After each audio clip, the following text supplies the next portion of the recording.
UNTV News Worldwide.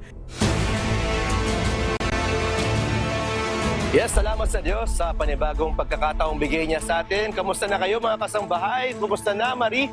Sana ay nasa mabuting lagay ang lahat. Time check muna tayo para sa mga kailangan ng bumangon. 4:32 a.m. na sa buong Pilipinas. Good morning, Kuya. Magandang umaga, mga kababayan dyan sa Pilipinas. Yes, Sunny, at sa ating mga kasambahay. Sunny, kumusta ka na? Dito naman, magandang hapon dito sa Western Hemisphere. Yes, Marie, salamat sa Diyos sa pagpapagaling. Good sa inyo na tayo ulit mula sa COVID. Pero ngayon, Marie, mabilis sa takbo ng araw. Ngayon ay araw na ng Miyerkules, kalahati na ng Setyembre, September 13 na 2023. Correct ka dyan, Sunny. Mula dito sa Texas, USA, ako, si Marie Peñaranda. Mula naman dito sa Walk of Fame sa Hollywood Boulevard sa Los Angeles, California, USA, ako si Sunny Cos. Maghahatid sa inyo ng umatigabong balita mula sa iba't ibang panig ng mundo. UNTV News Worldwide sa ating global headlines. Malaysian Prime Minister Anwar Ibrahim magsasalita sa 10th Asia Summit sa Singapore. Chile ginunita ang ika-50 anibersaryo ng marahas na coup. Ilang mga mamamayan hindi interesado. Libu-libong tao nasawi sa pananalasa ng bagyong Daniel sa Libya. Low-income Aussies, mas malaki ang gastusin kesa sa mga high-income Aussies. Ilang buwaya sa China tinutugis matapos makatakas sa farm dahil sa pagbaha. Australia nagpapatupad ng ban logging upang mabigyang proteksyon ang mga koala.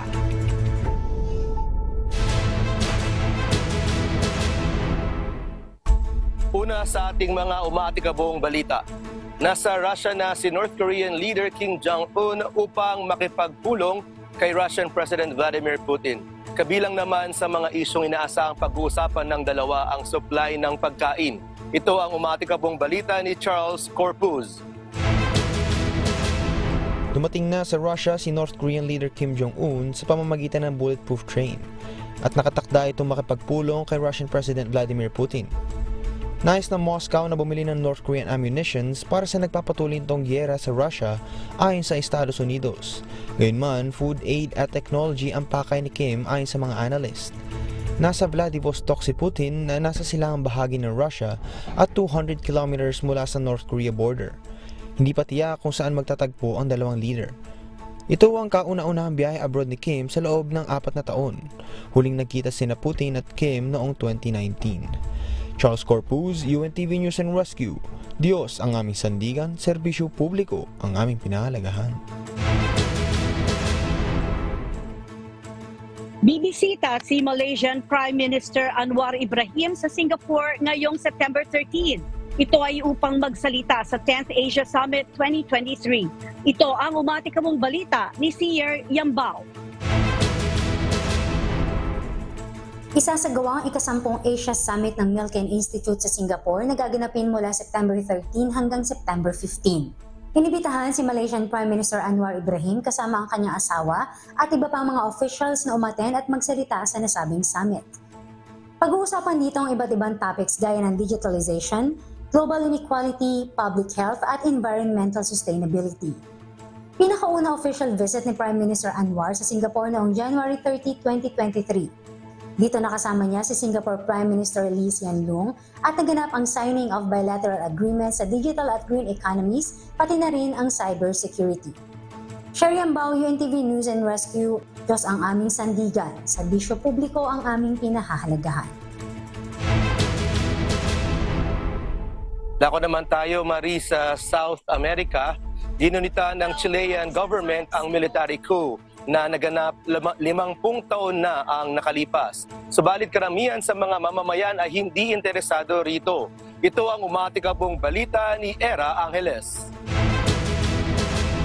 September 11, 1973 nang magkaroon ng isang marahas na military coup sa Chile sa pangunguna ni Augusto Pinochet laban sa socialist president na si Salvador Allende. Nagdulot ito ng halos 2 dekada na military rule kung saan libo-libong mamamayan ang naaresto, tinorture, nawala at ang marami naman ay namatay. Ngunit hanggang ngayon ang mga biktima at pamilya nito nanghihingi pa rin ng hustisya.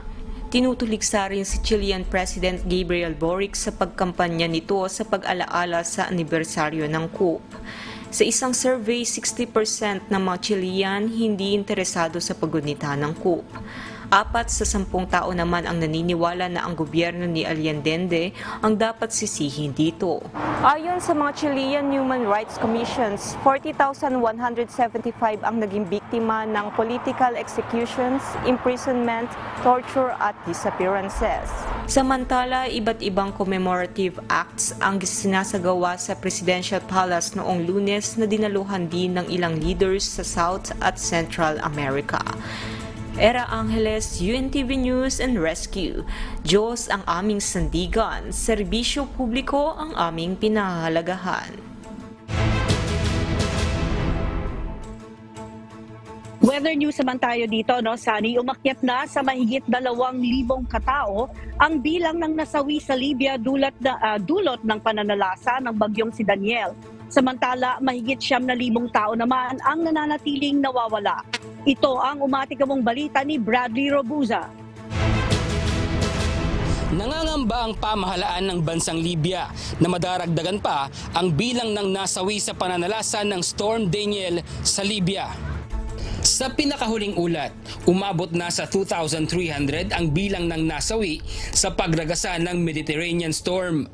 Lunes, September 11 nang tumama ang Storm Daniel na nagdulot ng malakas na pagbuhos ng ulan sa bansa. Kaya naman 2 sa pangunahing dam nito ay tuluyan ng bumigay, dahilan upang magkaroon ng malawakang pagbaha. Aabot sa 30 million cubic meters ng tubig mula sa 2 nasirang dam ang rumagasa patungo sa eastern city ng Derna, kung saan mahigit 1,000 tao ang natagpuang patay dulot ng pagkalunod. Batay sa tala ng International Federation of Red Cross and Red Crescent Societies o IFRC, tinatayang higit 10,000 tao pa ang nananatiling nawawala sa epekto ng bagyo. Samantala, dumating na rin sa lugar ang rescue teams mula sa iba't ibang bansa upang tumulong sa isinasagawang search and rescue operations. Dumating na rin sa bansa ang emergency medical supply plane, dala ang 87 medical and paramedic personnels patungong Benghazi. Gayon din ang 14 tons ng medical at equipment supplies at body bags. Una nang nanalasa ang bagyong si Daniel sa mga bansang Greece, Turkey at Bulgaria noong nakaraang linggo na nag-iwan ng 26 na patay sa 3 bansa. Bradley Robuza, UNTV News and Rescue. Diyos ang aming sandigan, serbisyo publiko ang aming pinahahalagahan.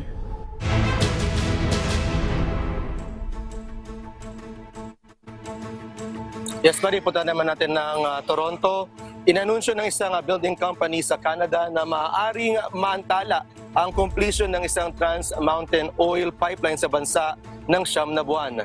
Bunso dito ang operasyon sa route deviation request na ipinasa ng kumpanya. Mula naman sa Toronto, Canada, may live na balita si Orlin Quijano, live.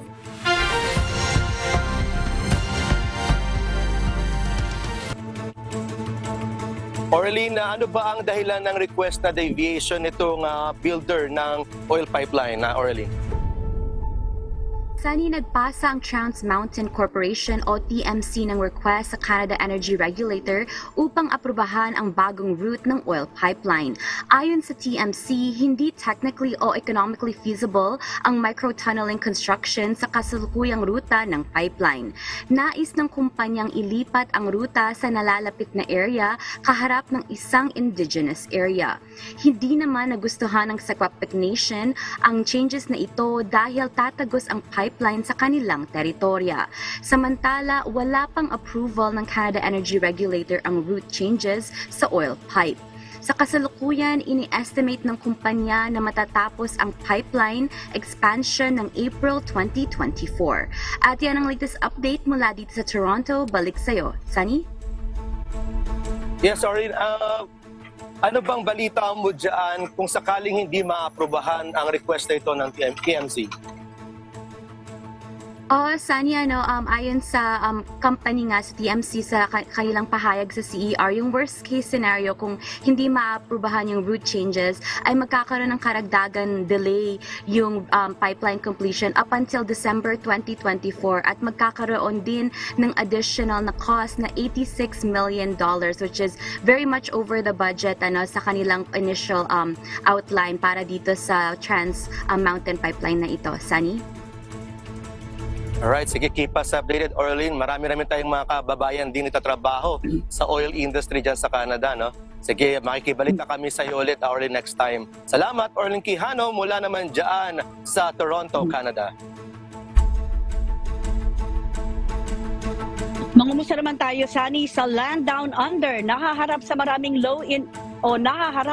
ang maraming low-income Aussies sa labis na pagtaas ng gastusin kumpara sa mga high-income Aussies. Dahil sa kakulangan ng kita, nalilimitahan ng mga ito na bumili ng mas cost-efficient na basic necessities. Ito ang umatikabong balita ni Tricia Rino. Financial penalties. Ito ang nararanasan ng mga low-income households sa Australia ayon sa pag-aaral ng Anglicare. Ayon pa rito, it costs more to be poor dahil sa kawalan ng kakayanan ng mga tao nang bumili ng groceries in bulk, magbayad ng annually instead of monthly at makapag-upgrade sa mas efficient na sasakyan. Ayon sa datos, 93% ng mas mataas ang binabayaran ng low-income households pagdating sa groceries, 23% sa public transport, 142% sa phone bills at iba pa kumpara sa mga high-income households. Marami rin sa mga ito ang mas inuuna ang pagbabayad ng mortgage o rent kaysa sa pagkain, hindi pagpunta sa mga medical appointments at hindi pagkuha ng health insurance. Para naman kay Casey Chambers, Executive Director ng Anglicare, kinakailangan gawing living wage ang minimum wage sa Australia. Kinakailangan din aniyang wag ilugmok ang mahihirap sa lalong kahirapan. Tricia Rino, UNTV News and Rescue. Diyos ang aming sandigan, serbisyo publiko ang aming pinahalagahan. So Maria, mapapasana all tayo sa next natin na balita dahil nakakasabay na umano ang sweldo sa inflation at sa unemployment rate sa United Kingdom. Samantala, bilang ng job vacancies bumaba na rin. Yan ang umatigabong balita para sa atin ni Alvin Soledad. Nakakasabay na umano ang sahod sa inflation sa United Kingdom ayon sa Office for the National Statistics o ONS. Ito ay dahil sa pagtaas ng regular pay ng 7.8% sa buwan ng May at July kumpara noong nakaraang taon. Subalit hindi naman tataas ang sweldo ng lahat ng sektor sa ganoong halaga at ito ay ang average sa bansa. Patuloy naman ang pagtaas ng kita ayon kay Darren Morgan, Director ng Economic Status sa ONS. Ayon pa kay Morgan, ibig sabihin nito ang totoong sinasahod ng tao ay hindi na bumababa. Subalit tumaas naman ng 4.3% ang unemployment rate noong May to July kung saan nasa 1.5 milyon ang walang trabaho sa bansa. Mababa rin sa 1 milyon ang job vacancies sa bansa. Kaya naman para sa mga nawalan ng trabaho, mas nagiging mahirap ang makakuha ng bagong pagkakakitaan. Alvin Soledad, UNTV News and Rescue. Diyos ang aming sandigan, serbisyo publiko ang aming pinahahalagahan. Tama ka, Sunny, sana all nga, no? Pero ito naman, dose-dose ng buwaya sa China ang nakatakas sa isang breeding farm bunsod ng matinding pagbaha. Naglunsad na ng isang operasyon ng mga otoridad upang matugis ang mga nawawalang buwaya. Ito ang umatikabong balita ni Abby Valdez. Dusa-dusa ng buwaya nakatakas sa isang breeding farm sa southern China na magkaroon ng pagbaha dahil sa bagyong Haikui. Nasa 75 buwaya ang nakatakas nang umapaw ang lawa sa Guangdong Province. Bagaman ilang crocodiles na ang nahuli, gumamit na ng baril at nagsagawa ng electrocution ang local authorities dahil sa safety reasons. Batay sa Chinese state media reports, 8 reptiles na ang nahuli, subalit marami pa rin ang nakawala. Ang mga residenteng malapit sa area, pinaalalahanang manatili muna sa loob ng bahay. Lagpas 1 linggong nanalasa sa South Asia ang Typhoon Haikui. Naapektuhan ng China, Hong Kong, Taiwan at Japan. 7 tao ang nasawi dahil sa bagyo at 3 naman na nawawala dahil sa landslide at pagbaha sa southern China. Abby Valdez, UNTV News and Rescue. Diyos ang aming sandigan, serbisyo publiko ang aming pinahahalagahan. Sa Australia naman tayo, Marie, nagpapatupad ang gobyerno ng Australia ng ban laging sa ilang bahagi ng New South Wales sa pagsisikap na protektahan ang nababawasang populasyon ng koala. Dahil ito sa malawakang pagkawasak ng kanilang mga tirahan, dulot ng deforestation at mga bushfires. Ito ang umatikabong balita sa atin ni Lynette Bahe.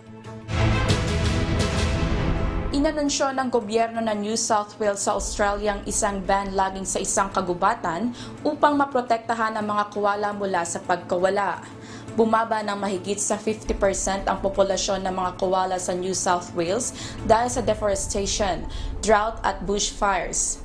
Mayroong 106 koala hubs ang kagubatan at may sukat na 8,400 hektarya ng lupa at bahagi ito ng mas malaking plano upang magtatag ng Great Koala National Park na may sukat na 315,000 hektarya sa Mid-North Coast. Ayon sa Nature Conservation Council, ang hakbang na ito ay isang historic step forward upang maprotektahan ang iconic marsupials.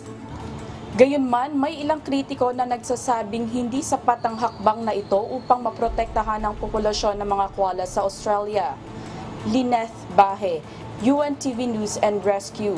Diyos ang aming sandigan, serbisyo publiko ang aming pinahahalagahan.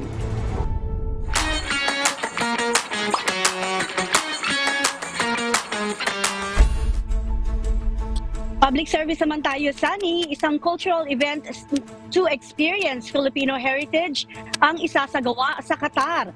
Pupunta naman ang mga SSS representatives mula sa Bahrain sa Pilipinas para sa foreign representative meeting. Maglalabas naman ng listahan ang Philippine Consulate sa Jeddah, Saudi Arabia ng lost and found passports. Samantala, magsasagawa ng isang consular mission event sa Sao Paulo, Brazil mula October 14 to 15. Ito ang umatikamong balita ni Lynn Perez.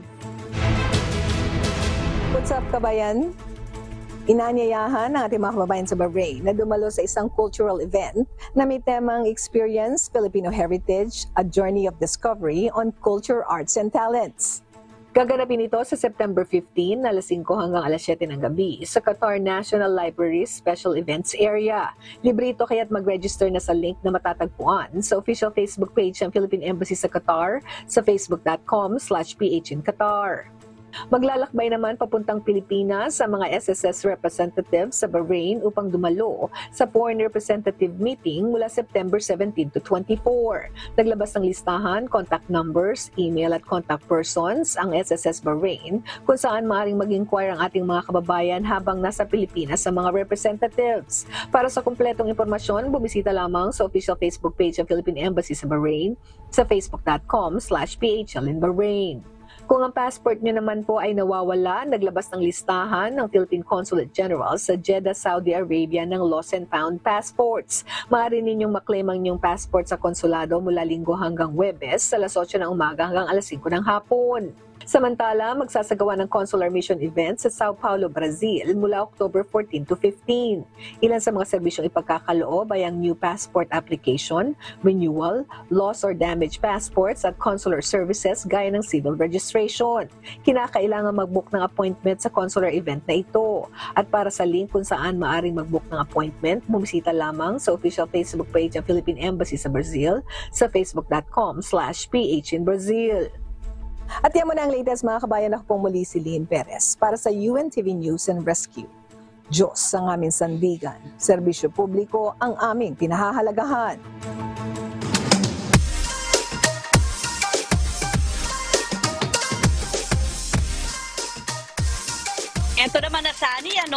hindi natin makalilimutan ang palagi nating pinakaabangan. Sunny, pwede bang bumati? Siyempre naman, pwede. Ayun, narito naman ang pagbati mula sa ating kababayan. Binabati ko po yung mga taga Elmwoods and lahat po ng mga taga dyan sa Pilipinas, sila Papa, Mama, Marcis, Kuya Sean, Elise, Chris, JC, at sa mami ko po at family ko. Sana po nasa mabuti kayong kalagayan lahat. Okay naman po ako dito. Maraming salamat at namimiss ko po kayong lahat. Ingat po, ingatan.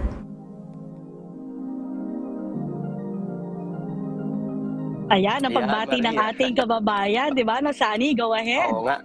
Sige, Siyempre nainggit tayo, Marie. Pakikibati na rin tayo. Ayan, siyempre, una-una sa lahat, Maria, binabati natin ang ating mga taga-subaybay sa UNTV Channel 37. Araw-araw sila nakatutok sa atin, Marie. At sa mga nakikinig sa atin sa Radyo La Verdad, 1350 sa buong Pilipinas. Ganoon din sa mga nakatutok sa atin sa mga social media natin, Marie, sa YouTube at sa Facebook page natin. Salamat sa araw-araw na pagtutok at pagsuporta sa UNTV. Andyan lagi sila Vivian Moneda, si Daniel Valdez, si Reneo Chamizo. Andyan din lagi sila Erwin Azul at ang kanyang puting may bahay na si Aurora. Shoutout. Taga dito yan sa LA, Marie. At ganoon din, Marie, shoutout na rin ako. Shoutout sa ating medical team ng MCGI dito sa North America. Yan salamat sa Diyos sa pagtutok sa amin sa nakalipas na mga araw na tayo ay down tayo ng COVID, Marie, kasi ito mga nakaraan. Pero awat tulong ng Diyos, salamat sa Diyos at nakarecover na tayo. Negative na tayo ngayon. Back to business tayo. Awat tulong ng Diyos, Marie. At ganoon din, binabati natin ang youth ministry natin dito sa Los Angeles at ating mga seniors, mga prayer warriors din natin dito sa West Coast USA. Mamaya, makikita-kita kami, Marie, ng mga ilan nating mga youth members dito sa LA, Marie. At makakasama natin sila. Magkakaroon daw kami rito, Marie, ng SKAP. Mamayang gabi. Yan, dito sa West USA, God willing. Sige, Marie, go ahead. Ikaw naman. Ayun, salamat sa Diyos. Una sa lahat, Sunny, kasi talagang natutukan din natin ang iyong karamdaman at ang iyong mga kasama dyan, sila Klein, at ang mga kasama mo dyan sa Los Angeles, sa Wish, no? Salamat sa Diyos sa pagpapagaling sa inyo. At binabati na rin natin, syempre, ang ating medical team dito nga sa North America kasi lagi silang nakatutok sa ating mga kasama, sa ating mga kapatid, sa lahat ng may mga karamdaman. Gayon din sa ating mga elderly, sa kahit walang mga karamdaman, kinukumusta natin talaga yan. Kaya salamat sa Diyos. Gusto rin natin batiin ang ating mga kababayan dito sa Texas, USA na palagi nang nakatutok sa lahat ng programa natin sa UNTV. Ganoon na rin sa ating mga kababayan dyan sa KD Rack. Good morning, Kuya. Good morning, Ate Arlene. Sana'y nasa mabuti po kayong kalagayan. At syempre, babatiin na rin natin, Sunny, ang aking mami dyan sa San Pedro, Laguna. Ang aking anak na si John Michael Peñaranda dyan din sa San Pedro, Laguna. At gayon din, ang aking anak na si Binoy dyan naman sa Japan na recently ay kinumusta ka rin. At ganoon din ang aking mi amor, siguro pauwi na rin siya at nangungumusta rin siya sa iyo, Sunny. At sana'y nasa mabuti ka raw na kalagayan. At mabuti na lang at negative na ang test results. Otherwise, mag-isa ako ngayong araw na ito. At naiinggit naman ako dyan sa iyong location. Nandyan ka sa Hollywood Walk of Fame, Sunny. Yes, Marie. Magandang araw kasi ngayon dito sa lugar namin. Kaya natimingan natin dito tayo sa Hollywood Walk of Fame ngayon. And yes, Maria, ito talaga very interesting itong itong COVID pala dahil first time namin na COVID. Sabay-sabay pa kami after 3 years na nagsimula ang pandemya. At kami ay natamaan ng COVID. Pero salamat sa Diyos sa recovery, awat tulong ng Diyos. Sige, Marie, tawagin na natin ang ating kasama sa Pilipinas. Pakibalita tayo kay amigo Sherwin sa Pilipinas. Ano ba, amigo, ang ating mga abangang humahataw na balita sa buong Pilipinas? Amigo. Yes, good morning, Sunny at Marie. Pero bago yung mga balita natin dito sa Pilipinas, gusto ko lang itanong yung COVID. Ibig sabihin, may mga kaso pa rin ng COVID dyan sa lugar nyo sa Amerika, Sunny at Marie?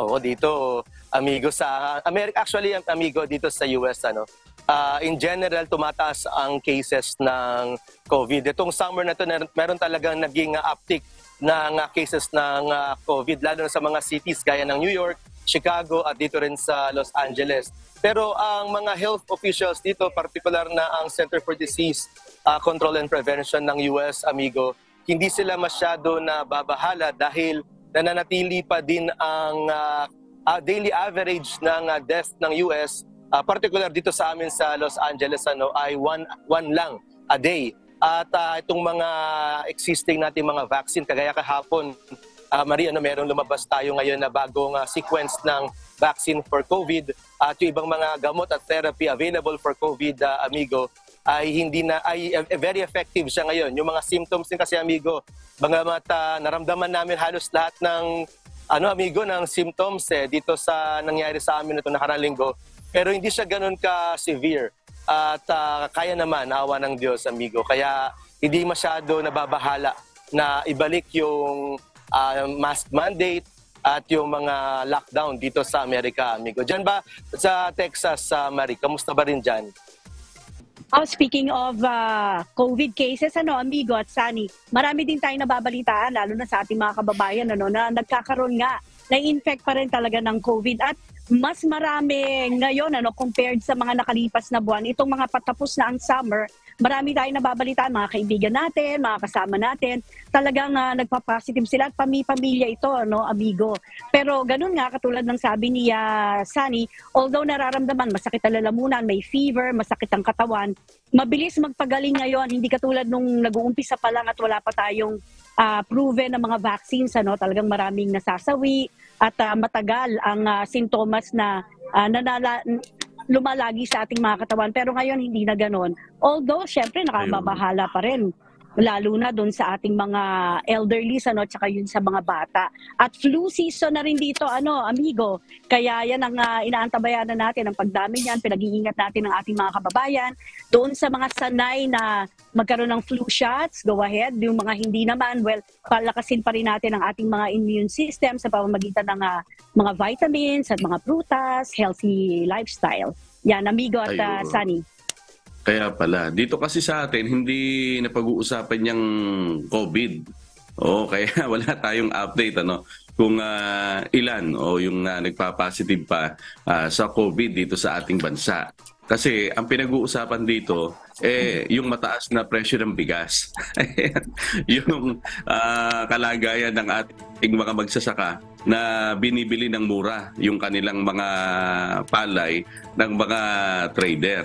At ang ginagawa ng ilang mga magsasaka dyan, syempre dumadaing sila, iniimbak muna nila yung kanilang mga palay at nag-aantay sila kung kailan mabibili ng medyo mataas. Kasi nga, nababarat sila. Ngayon, bukod dyan, ang isa pa rin pinag-uusapan dito yung mataas na presyo ng produktong petrolyo dahil 10 linggong sunod-sunod na merong pagtaas ng presyo ng gasolina. Kaya halos the same yung presyo na ng diesel at ng unleaded dito sa atin. Particular doon sa gasolinahan na pinupuntahan ko, halos pareho na Dati medyo mababa yung diesel doon sa gasolina. Ngayon halos na pantay na, konting-konti na lang ang diferensya. Kaya pagka nagpagas ka rito ng 1,500 o 2,000, kung araw-araw kung bumibiyahe, kagaya dito sa atin, Maria, alam mo naman yung distance ng Calamba to San Pedro, ilang kilometro lang naman yan, nasa 20 yata, kung di ako nagkakamali.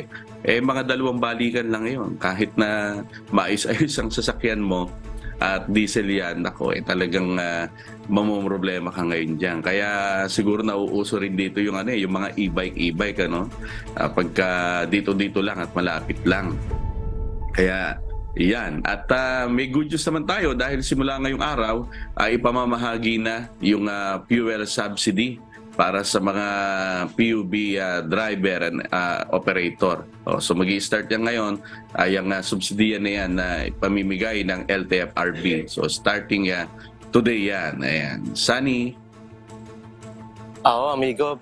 Good news nga yan. Marami talagang naghihirap yan. Pero alam mo, amigo, ngayon lang ito lumabas, amigo Marie. Mayroong bagong study na lumabas sa Statistics Office ng United States, amigo. Parang halos, although syempre, malayo pa rin ang difference, amigo, no, from the Philippines and the United States. Pero dito sa lugar namin, naramdam din namin yung hirap ng buhay ngayon dahil ang nilabas na report ngayon ng US Statistics Office sa Marie na from 7% tumaas ng 12% ang bilang ng mga Amerikanong nasa ilalim ng poverty line.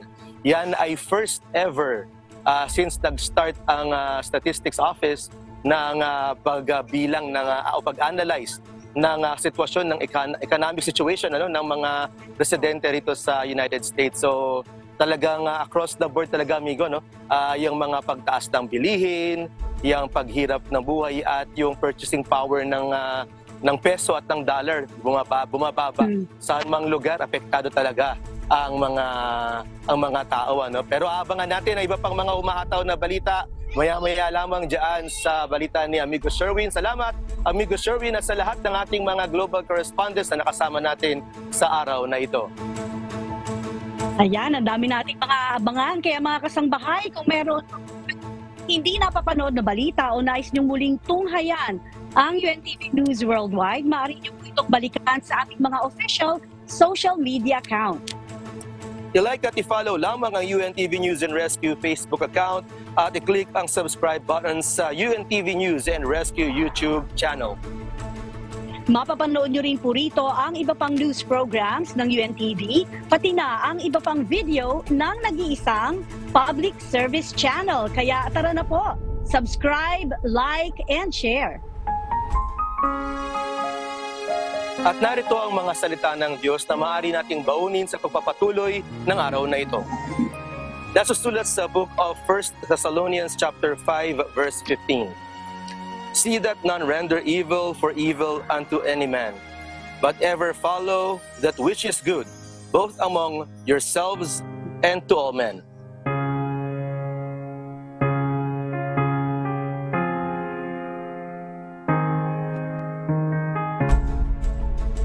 Salamat po sa Diyos at sa kanyang mga salita. Napakabilis ng panahon at ng oras, Sunny. At yan po ang mga umatikabong balita sa iba't ibang panig ng mundo ngayong umaga ng Miyerkules, September 13, 2023. Susunod na po ang programang Hataw Balita Pilipinas sa UNTV at sa UNTV Radio La Verdad, 13:50. Mula rito sa Round Rock, Texas, USA, ako, si Marie Peñaranda. Sa kanan ng lahat ng bumubuo ng UNTV at UNTV Radio La Verdad 1350. Mula naman dito sa Hollywood Boulevard sa Los Angeles, California, USA, ako si Sunny Cos. Dito sa UNTV at sa UNTV Radio La Verdad 1350. Diyos ang aming sandigan, serbisyo publiko ang aming pinahahalagahan. Milyong salamat po sa Diyos.